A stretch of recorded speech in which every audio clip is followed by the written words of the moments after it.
ಎಲ್ಲರಿಗೂ ನಮಸ್ಕಾರ. ಕನ್ನಡ ಕ್ವಿಜ್ ಲೋಕಕ್ಕೆ ನಿಮಗೆಲ್ಲ ಸ್ವಾಗತ.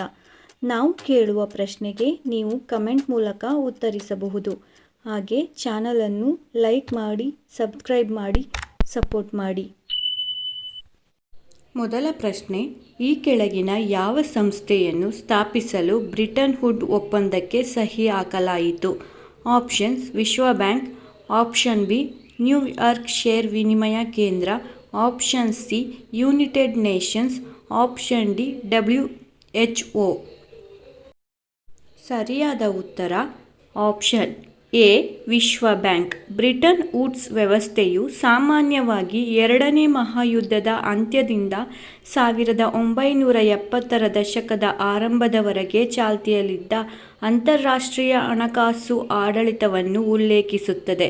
ಅಂತಾರಾಷ್ಟ್ರೀಯ ಹಣಕಾಸು ನಿಧಿ ಮತ್ತು ವಿಶ್ವ ಬ್ಯಾಂಕ್ ಅನ್ನು ರಚಿಸಿದ 1944ರ ಸಮ್ಮೇಳನದ ಸ್ಥಳದಿಂದ ತನ್ನ ಹೆಸರನ್ನು ಪಡೆದುಕೊಂಡ ಬ್ರಿಟನ್ ವುಡ್ಸ್ ವ್ಯವಸ್ಥೆಯ ಸಾರ್ವಭೌಮ ರಾಜ್ಯಗಳ ನಡುವಿನ ಕರೆನ್ಸಿ ಸಂಬಂಧವನ್ನು ನಿಯಂತ್ರಿಸುವ ಉದ್ದೇಶದಿಂದ ಸಂಪೂರ್ಣವಾಗಿ ಮಾತುಕತೆ ನಡೆಸಿದ ಹಣಕಾಸು ಆದೇಶದ ಇತಿಹಾಸದ ಮೊದಲ ಉದಾಹರಣೆಯಾಗಿದೆ. ಮುಂದಿನ ಪ್ರಶ್ನೆ, ಡೆಟನ್ ಒಪ್ಪಂದದಿಂದ ಈ ಕೆಳಗಿನ ಯಾವ ಸಂಘರ್ಷಗಳು ಕೊನೆಗೊಂಡವು? ಅಲ್ಜೀರಿಯಾ ಯುದ್ಧ, ವಿಯೆಟ್ನಾಂ ಯುದ್ಧ, ಬೋಸ್ನಿಯನ್ ಯುದ್ಧ, ಚೀನಾದ ಅಂತರ್ಯುದ್ಧ. ಸರಿಯಾದ ಉತ್ತರ ಬೋಸ್ನಿಯನ್ ಯುದ್ಧ. ಡೆಟನ್ ಶಾಂತಿ ಒಪ್ಪಂದ ಯುಗೋಸ್ಲಾವ್ ಯುದ್ಧಗಳ ಭಾಗವಾಗಿದ್ದ ಬೋಸ್ನಿಯನ್ ಯುದ್ಧವನ್ನು ಕೊನೆಗೊಳಿಸಿತು. ತಿಂಗಳುಗಳ ಮಾತುಕತೆಗಳ ನಂತರ ಡಿಸೆಂಬರ್ 1995ರಂದು DPAಗೆ ಸಹಿ ಹಾಕಲಾಯಿತು. ಯುದ್ಧವು 3.5 ವರ್ಷಗಳ ಕಾಲ ನಡೆಯಿತು ಮತ್ತು ಅದರ ಹಿಂಸೆ ಮತ್ತು ದೌರ್ಜನ್ಯಗಳಿಗೆ ಹೆಸರುವಾಸಿಯಾಗಿತ್ತು. ಯುದ್ಧವು ಸುಮಾರು 1 ಲಕ್ಷ ಜನರ ಸಾವುಗಳಿಗೆ ಕಾರಣವಾಯಿತು ಮತ್ತು 2 ಮಿಲಿಯನ್ ಜನರನ್ನು ಸ್ಥಳಾಂತರಿಸಿತು. DPA ಬೋಸ್ನಿಯಾದಲ್ಲಿ ಶಾಂತಿಗಾಗಿ ಸಂವಿಧಾನಿಕ ಚೌಕಟ್ಟನ್ನು ಸಹ ವಿವರಿಸಿದೆ. ಬೋಸ್ನಿಯಾ, ಕ್ರೊಯೇಷಿಯಾ ಮತ್ತು ಸೆರ್ಬಿಯಾದ ಅಧ್ಯಕ್ಷರು DPAಗೆ ತಲುಪಿದರು. ಈ ಒಪ್ಪಂದವನ್ನು ಅಮೆರಿಕನ್ ರಾಜತಾಂತ್ರಿಕ ರಿಚರ್ಡ್ ಹೋಲ್ಬ್ರೂಕ್ ಮಧ್ಯಸ್ಥಿಕೆ ವಹಿಸಿದರು. ಮಾತುಕತೆಗಳು ಬಾಲ್ಕನ್ಸ್ನಲ್ಲಿ ಪ್ರಾರಂಭವಾಗಿ ಓಹಿಯೋದ ಡೆಟನ್ನಲ್ಲಿ ಕೊನೆಗೊಂಡಿತು.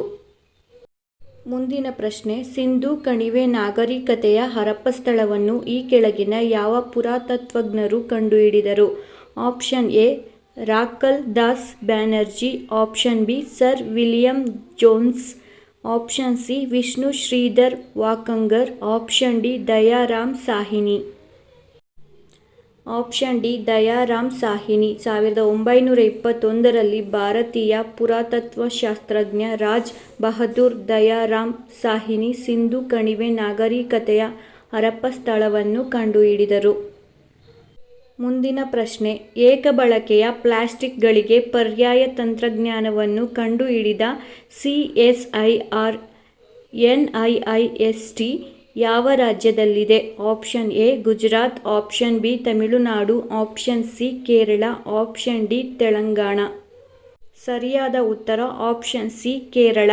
CSIR ರಾಷ್ಟ್ರೀಯ ಶಿಸ್ತಿನ ವಿಜ್ಞಾನ ಮತ್ತು ತಂತ್ರಜ್ಞಾನ ಸಂಸ್ಥೆಯ ಏಕಬಳಕೆಯ ಪ್ಲಾಸ್ಟಿಕ್ಗಳಿಗೆ ಪರ್ಯಾಯ ತಂತ್ರಜ್ಞಾನವನ್ನು ಕಂಡುಹಿಡಿದಿದೆ. NIIST ವಿಜ್ಞಾನಿಗಳು ಕೃಷಿ ಅವಶೇಷಗಳು ಮತ್ತು ಉಪ ಉತ್ಪನ್ನಗಳಿಂದ ಜೈವಿಕ ವಿಘಟನೀಯ ಕ್ಯಾಟಲಿಸ್ಟ್ಗಳನ್ನು ತಯಾರಿಸುವ ತಂತ್ರಜ್ಞಾನವನ್ನು ಅಭಿವೃದ್ಧಿಪಡಿಸಿದ್ದಾರೆ. ಮುಂದಿನ ಪ್ರಶ್ನೆ, ನಿಕ್ಷಯ ಪೋಷಣ್ ಯೋಜನೆಯ ಮುಖ್ಯ ಉದ್ದೇಶವೇನು? ಆಪ್ಷನ್ ಎ ರಕ್ತಹೀನತೆ ರೋಗಿಗಳಿಗೆ ಉಚಿತ ವೈದ್ಯಕೀಯ ಚಿಕಿತ್ಸೆಯನ್ನು ನೀಡಿ, ಆಪ್ಷನ್ ಬಿ ಅನಾನುಕೂಲಕರ ಗುಂಪಿಗೆ ಆರೋಗ್ಯ ಸೇವೆಗಳನ್ನು ಖಚಿತಪಡಿಸಿಕೊಳ್ಳಲು, ಆಪ್ಷನ್ ಸಿ TB ರೋಗಿಗಳಿಗೆ ಪೌಷ್ಟಿಕಾಂಶ ಬೆಂಬಲಕ್ಕಾಗಿ ಪ್ರೋತ್ಸಾಹಧನ ನೀಡಿ, ಆಪ್ಷನ್ ಡಿ ಹೃದಯ ರಕ್ತನಾಳದ ಕಾಯಿಲೆಯನ್ನು ಕಡಿಮೆ ಮಾಡಲು ಗುರಿ ಹೊಂದಿದೆ. ಸರಿಯಾದ ಉತ್ತರ ಆಪ್ಷನ್ ಸಿ ಕ್ಷಯ ರೋಗಿಗಳಿಗೆ ಪೌಷ್ಟಿಕಾಂಶ ಬೆಂಬಲಕ್ಕಾಗಿ ಪ್ರೋತ್ಸಾಹಧನ ನೀಡಿ.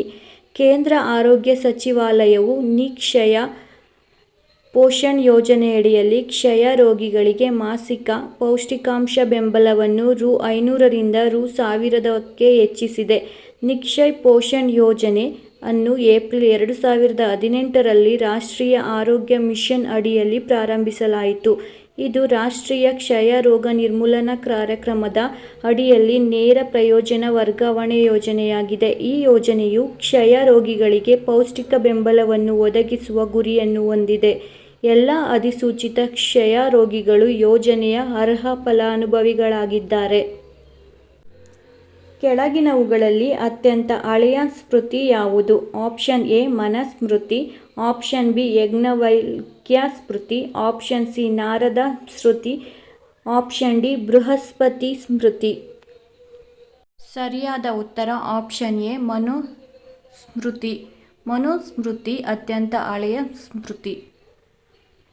ಈ ಮಾಹಿತಿಗಳು ನಿಮಗೆ ಉಪಯುಕ್ತ ಎನಿಸಿದ್ದಲ್ಲಿ ನಮ್ಮ ಚಾನಲನ್ನು ಸಬ್ಸ್ಕ್ರೈಬ್ ಮಾಡಿ. ಉತ್ತರ ತಿಳಿದಿದ್ದಲ್ಲಿ ಕಮೆಂಟ್ ಮಾಡಿ, ಲೈಕ್ ಮಾಡಿ, ಶೇರ್ ಮಾಡಿ. Thank you.